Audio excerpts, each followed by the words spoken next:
I have no clue how good this is gonna be. What the fuck? widdz here, and in today's video I have another Tinkerer build for you guys, and this is one of the combinations that I was the most excited about when it comes to the mask. So in this video we're gonna go through that and also show you 3 different gear sets you can use with it. So before we get into the build, we're gonna just start off with the Tinkerer mask in case you don't know what it does. So it is an exotic mask that is inspired from the Division 1 Alpha Bridge. So if your primary and secondary weapon are not exotic or named, and they need to be the same weapon type, then the secondary weapon talent will be applied to the primary weapon. And in case if you're wondering how to get it, you get the mask from the Manhunt Climax mission, guaranteed on master difficulty, on heroic, challenging, hard, normal. It's just a chance, so I would recommend you guys to do it on master. So this build in particular, we are focusing on shotguns. So with Tinker, it needs to be the same weapon type. So we have 2 shotguns. The main one is gonna be ACS-12, AA-12 Showstopper.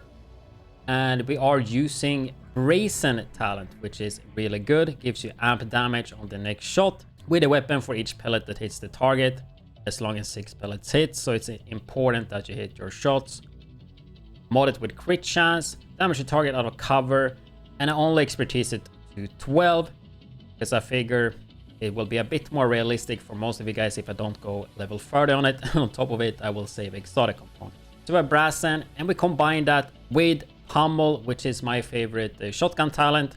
So 3 consecutive kills will refill the mag and grant you 40% weapon damage for 10 seconds. So not having to reload, especially if you would use like a M870, saves a lot of time, and then 40 weapon damage. So super good combination. And one of the reasons why I've been excited for these 2 with Tinker is because, yeah, these talents are just super good. Beats Streamline, for example, which you all know how insane that talent is. But the fact that we can get 2 talents that are better than that just makes shotguns pretty nasty. You can use this build with other shotguns. I do prefer AA-12 though, just because of the RPM. You will stack gear sets such as Striker, Heartbreaker super quick. We take a look at the second gun. I think especially when you're playing Tinker, you should be using Busy Little B. I do use it, but I'm pretty bad at actually using it in game. Something I need to get better at. But you just swap to Busy Little B and you tag some NPCs. Let's say you can at least tag 2-3 NPCs. There will be 60% weapon damage increase for 10 seconds. So I mean 40. So even if it's just 1 or 2 NPCs, that's like 40% extra weapon damage.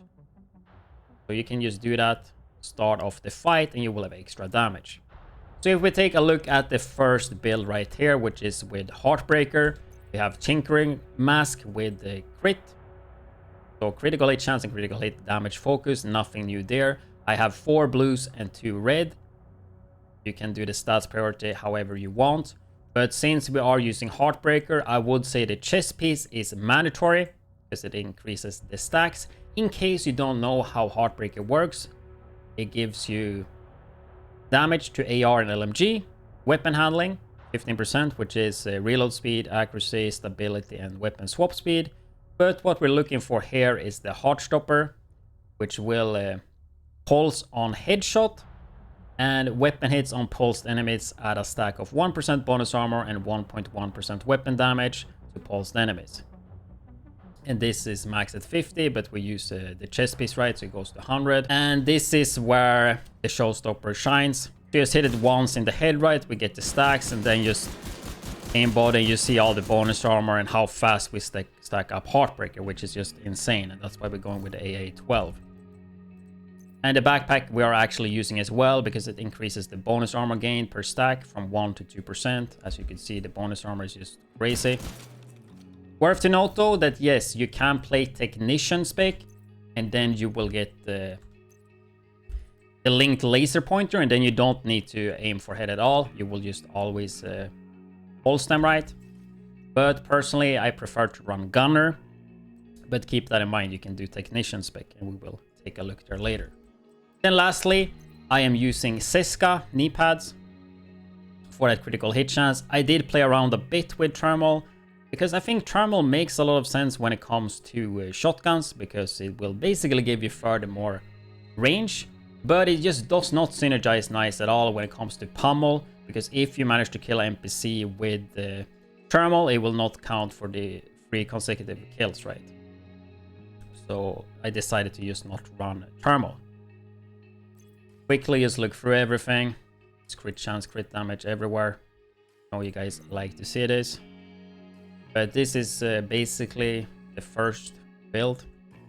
And of course nothing new here. Crusader, Shield, and Revive Hive. Another way to run this would be to run Striker. So 4-piece Striker. I think you guys are pretty aware of what it does, but basically 4-piece will give you damage. Similar to Heartbreaker, just this will give you damage per stack, right? And chest piece for 200 stacks instead. Since we are using Showstopper, it's pretty easy to stack it up. Everything else is the same as Heartbreaker, just that we swapped 4-piece Striker. And I do have a perfect Seska backpack for this, but I mean, you see I have 5 blues. You could easily just run a red Seska, and then you have 4 blues and 2 red. And then Bloodsucker, just a way to get survivability. Because if you don't run Bloodsucker backpack, your survivability is going to be really bad with this. So use Bloodsucker, you will have really good survivability. So that is another way to run it. And lastly, you can do the same thing, but instead of Striker or Heartbreaker, you run Hunter's Fury. This will give you shotgun damage, armor on kill, and health on kill, which is extremely good for survivability. And then the 4-piece as well for that extra amp damage, and also for the Disorient CC. Just extremely good gear set overall, and one of my favorite gear sets in the game. So you would run 4 pieces of that, and then Tinker Mask, and then you can choose between the chest or backpack.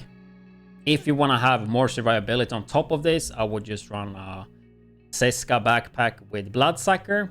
Or if you think the survivability on this is enough, you could go a Seska with Obliterate. So that's kind of up to you. And then everything else is the same. Take a look at the specialization though. I prefer Gunner. Make sure to get shotgun damage. Get the rate of fire, which it does make a little bit of sense for this, because AA12 shoots pretty fast for a shotgun. Reload faster. Have pummel though, and then mainly use the armor on kill here. But if you have issues with headshots, just run the technician tree and you will get the linked laser pointer, and you should be all sorted. But yeah, that's kind of covered this video. As I said, I hope you guys enjoyed this video with the 3 different builds. Even though it's mainly about 1 build, I figure I could just add in 2 more builds in the mix, because I know everybody liked the Striker, and personally I do love Hunter's Fury. So let me know in the comment section below what you guys think about this, and I will see you guys live on my stream at Twitch or kick.com/widdz, or in the next YouTube video.